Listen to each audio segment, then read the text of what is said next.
جو ابتدائے سفر میں دیے بجھا بیٹھے، وہ بد نصیب کسی کا سراغ کیا پائیں۔ حالات کا مقابلہ وہ لوگ کر سکتے ہیں جو اپنے زمانے سے آگاہ ہوں، لیکن حالات کی رہنمائی اور امامت وہ کر سکتے ہیں جو اپنے زمانے سے آگے ہوں۔ رہنمائی کرنے والے لوگ ہمیشہ وقت کو کم اور مقابلہ کو سخت سمجھتے ہیں، اور ایسے لوگ بنی نوع انسان کی خدمت کو اپنی کامیابی سمجھتے ہیں۔ یہ لوگ فنا کے لمحوں کو ایسی بقائے جاویداں دے جاتے ہیں کہ ان کی ذوق کبھی ماند نہیں پڑتی۔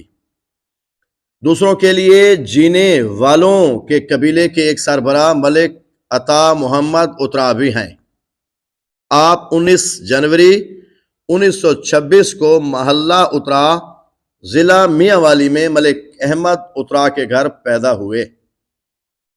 اپنی تعلیم مکمل کرنے کے بعد جنوری 1945 میں پاکستان ریلوے سے اپنی عملی زندگی کا آغاز کیا، اور پھر 1946 میں محکمہ مال میں بھرتی ہوئے۔ محکمہ مال میں اپنی طویل سروس کے دوران آپ عیسیٰ خیل، دریا خان لیا، میاں والی، بکھر، ملتان، مظفر گڑھ اور فیصل آباد میں اپنی خدمات سر انجام دیتے رہے۔ ملک عطا محمد اترا ایک شریف النفس، عالی ظرف، دیانتدار، مہذب و شائستہ انسان تھے۔ برادری کے لوگ ان کے شخصی کردار کی عظمت کے قائل تھے۔ وہ ذاتی طور پر ایک نیک اور خدا ترس انسان تھے۔ ان کا گھر ان کے دوستوں کے لیے ہر وقت کھلا رہتا تھا، اور وہ حد درجہ سخی انسان تھے۔ در حقیقت یہ تمام خوبیاں اور صلاحیتیں انہیں اپنے والد محترم سے ورثے میں ملی تھی۔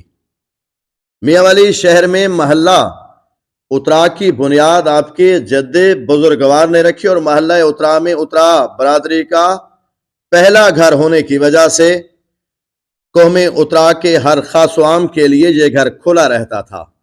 اترا برادری کا کوئی بھی فرد اگر کسی کام کے سلسلے میں میاں والی آتا تو اس کا قیام انہی کے ہاں ہوتا۔ اپنے والد کی وفات کے بعد ملک عطا محمد اترا نے بکھر میں اپنی مستقل سکونت اختیار کی، اور یہاں آ کر بھی اپنا انسان دوست مشن جاری رکھا، اور اترا خاندان کی بے لوث خدمت کرتے رہے۔ جب آپ تحصیلدار تھے تو یہ بات مشہور تھی کہ اگر ریونیو میں کسی کو کام ہوتا تو وہ ملک عطا محمد اترا کے پاس آتے۔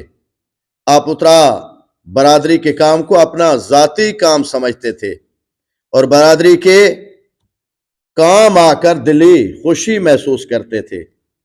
کلیدی عہدے پر فیض ہونے کی بنا پر نوکر چاکر ہونے کے باوجود آپ محنت کی عظمت پر یقین رکھتے تھے، اور اپنی اولاد کو بھی محنت کی عظمت کا درس دیا۔ اللہ پر توکل رکھتے ہوئے پسماندگان کے لیے رہنے کے لیے صرف ایک مکان چھوڑا۔ جب میں ایسے لوگوں کی خدمت، کردار اور بے نیازی کو دیکھتا ہوں تو ششدر رہ جاتا ہوں۔ اللہ اللہ، یہ لوگ کس مٹی کے بنے ہوئے تھے، اور یقیناً ایسے ہی لوگوں سے قوموں کا وجود اور بھرم قائم رہتا ہے۔